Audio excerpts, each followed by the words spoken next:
Hello, good morning guys. I encourage everyone po na huwag nating i-share yung mga reels ni Koreanang Hilas. Ayan. So, instead guys, ganito yung gawin nyo.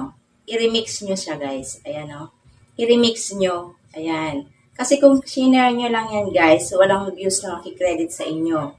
Pero kapag ini-remix nyo yan, ayan, ito tulad ng ginawa ko, ini-remix ko siya guys, and ito na guys yung views niya. Ayan o. Umabot na siya ng 1,000 views. So, meron kayong magigain na views. So, na-share nyo na yung reels ni Madam Hilas, and meron pa kayong nag-gain na views. So, if I were you guys, it's better to remix than to share yung reels ni Madam Koreana Hilas. Yan, just as simple idea to share to you guys. Sana makatulong.